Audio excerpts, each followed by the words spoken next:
Bob Gerald here. And my question for you is, why should you even care about compound interest? You don't care about compound interest. You probably don't want to be bothered by the concept. You can't imagine why you should be concerned. But compound interest and your knowledge of it can dramatically affect your life. This is part of the Steps to Prosperity series. Things that you need to know in order to achieve prosperity and financial success. So, let's take a look. Compound interest can mean the difference between you being poor and having money. It can mean the difference between you working late into your 70s or having your money work for you in retirement. If you're poor, compound interest is probably working against you. If you're in debt, own credit cards, can't make ends meet, you wonder why that bill that you didn't pay is now much larger than it was at one time? Probably compound interest. Missed a couple of credit card payments and the bill got very big? Well, besides the fees, it's probably compound interest. If you're on the road to success, interest is working for you. If you have a savings account or a certificate of deposit, interest is probably working in your favor. If you started your retirement account when you were 20, you will probably have a substantial amount of money when you retire, all because of compound interest. If you're running credit card debt, not such a good thing. Compound interest is working against you. If you've got investments, if you've got a 401k, if you've got some certificates of deposit, compound interest is working in your favor. So let's create a couple of definitions here. When you loan money from somebody, you have both the principal and the interest. And the principal is the amount that you actually borrow, but the interest is what you have to pay back. It's basically the rent on that money. It is what you pay to borrow somebody else's money. That's what the interest is. So let's start out by looking at simple interest. You come to me and you say, Bob, I need $100. Can I borrow $100 from you? And I said, yeah, okay. But I'm going to charge you 6% simple interest every year. And you say, well, okay, I'll do that. All right. So at the end of the first year, you owe me the principal, which is $100, and $6, which is the interest, which is 6%. So you owe me $106. At the end of the first year, you come back to me and say, Bob, I really need the money for a couple more years. Can we continue this agreement? And I say, sure. 6% simple interest. So I charge you 6% on the $100 for the second year, add that to the interest for the first year, and now you owe me $112 for 2 years. And if you keep that money, it adds $6 every year ongoingly. And if you keep it for a full 10 years, then you're going to owe me the principal of $100 plus 6% each year, which would be $6 a year times 10 or $60. And you're going to owe me $160 at the end of that 10 years, simple interest. But compound interest, which is what we mostly deal with, is a little bit different because not only do you pay interest on the principal, but you pay interest on the interest. Let's take a look how these two examples would differ between simple and compound interest. In compound interest, you come to me and you say, Bob, can I borrow $100? And I said, yeah, but I'm going to charge you compound interest this time, 6%. So at the end of the first year, there's no difference. I'm compounding this annually. For the end of the first year, you owe me $106, which is the principal of $100 and the interest of $6. But at the end of that, you want to keep the money. And what I'm going to do now is I need to recalculate. Now I'm going to charge you 6%, not on $100, but I'm going to charge you 6% on the $106 that you owe me, which is an additional $6.36 interest, which adds up to a total of $12.36 interest, and you're going to owe me $112.36. And every year that you keep that, I am going to charge you not only the 6%, but it's going to be on the balance from the previous year. So in the 9th year, if you're going to keep it for 10 years, I'm going to charge you on the balance of $159.38, and the interest now is $9.57.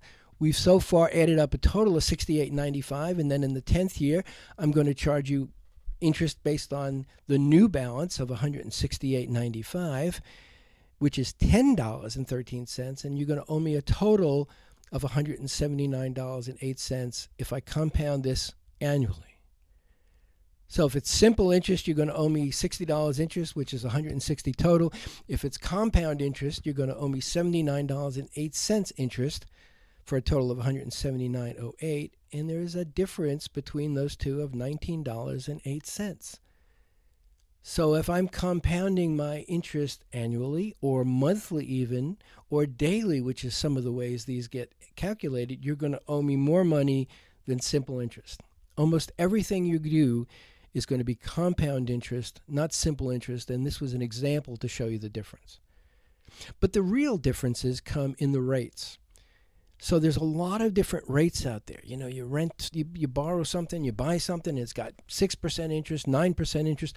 The worst credit card rate that's out there right now is 24.96% compounded daily on your outstanding balances. Now, what does that mean? How do we do this? What is the difference, and how much of a difference could that possibly make? Well, let's take our 10-year loan, $100 principal, 6% interest, compounded monthly, and you're going to have a total of $181.94. That's what you're going to owe me at the end of 10 years. But if you can only get 8% interest, you're going to owe me $121.96 interest, and it's going to jump about $40. You're going to owe me $221. If you can only get a 10% loan, you're going to owe me $170 in interest. It's going to jump another $50, and you're going to owe me $270. 12%, 14%. Take a look at these, folks. And the 20%. At 20%, you're going to owe me $626.83 on a $100 loan over 10 years. And the worst rate right now is 24.96. I use 25. You're going to owe me over $1,000 just in interest for a total of $1,187.36. So between 6% and 25%, there's a difference of $1,000, $1,005.42 that you're going to owe me. Difference. And people with good credit get low interest rates. People with bad credit get high interest rates. And in a future video, we're going to talk about credit scores and why they're so important. But for now, just get the concept that if you get a lower interest rate, it's going to be much better for you than a higher interest rate, even by a couple of points. If you're interested in calculating this stuff by yourself, there are some very fine, very, very simple financial calculators online. If you plug in Google financial calculators online, here are some of the results you're going to come. Either stop the video and copy them down, or just Google financial calculators and go on from there. But there's a bunch of different places where you're going to add the interest, the rate, the time, and it'll tell you how much it's going to cost you over the long run. Becomes something you really need to pay attention to. That's another thing to worry about unless you get a handle on it and figure out what the distinctions are. Now, let's take the other side of the coin. How about making compound interest work for you? Well, if you buy a certificate of deposit, let's say you buy one at 3%. Let's say you take $1,000 and invest it at 3% for 5 years. It will pay you back $1,161. Now, that's a little tricky right now. The rates that I saw when I did this video in August of 2012 was that the best rates were about 2.1, 2.2 maybe, 2.1, 2.2%. So it's not quite this, but I want to show you the difference and use some numbers as an example so you understand. If I were going to invest $1,000 and I could get 5%, I would get much more money back. My money would be working for me. I'd be getting $1,283 back. And if I could possibly get 8%, which is really difficult right now, it hasn't been historically, and hopefully in the future it won't be, but right now it's really difficult, I'd get $1,489 back in 5 years on my $1,000 investment. Well, I can hear you out there, Bob, $1,000? I don't have $1,000. What am I going to do? Can't come up with $1,000. So let's talk about saving on a regular basis $50 a month.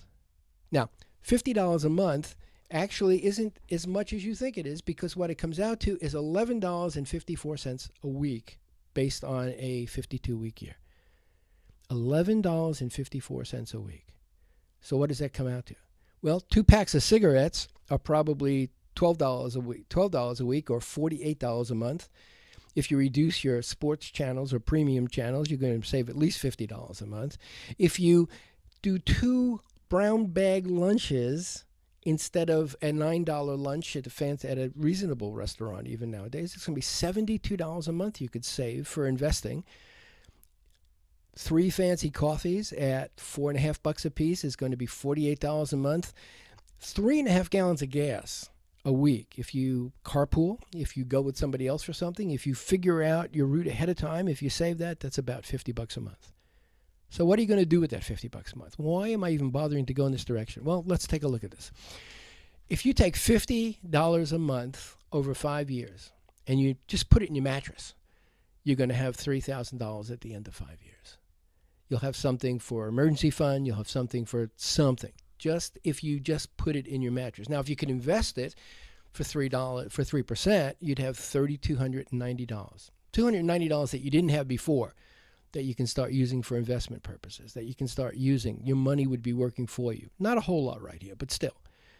Now, if you save that $50 over a period of 10 years, you'd have $6,000 if you put it in your mattress, but you'd have over $7,000 if you were getting a 3% return on it. And if you were putting it in for 25 years, so if you started saving for retirement at the age of 40, 25 years away from 65, you would have $15,000 in your mattress or $22,000 over $22,000 in an account at 3%. Let's take a look at a 5% rate just for the hell of it. It's hard to come by right now, but if you could, same $3,000 if you just put it in your mattress, but you'd have $3,464 if you had a 5% rate. Again, you'd have over $7,800 at a 5% rate in 10 years, and in 25 years, you'd have over $29,949. You will have doubled your money at 5%. So, why should you care about compound interest? Well, I hope you can see by this video how important it is to understand what interest rates you're paying, and paying on your credit card, paying on your car loans, your house, your home equity loans, so it's not working against you. And I also hope you can see how important it is to start saving and make compound interest work for you. This has been brought to you by Catholic Charities of Northwest Florida. It is part of the Steps to Prosperity series. We also run the Bridges to Circles program. For more information about Catholic Charities, you can go to CCNWFL, and that's CatholicCharitiesNorthwestFlorida.org. I'm Bob Gerald. Hope you have a good day.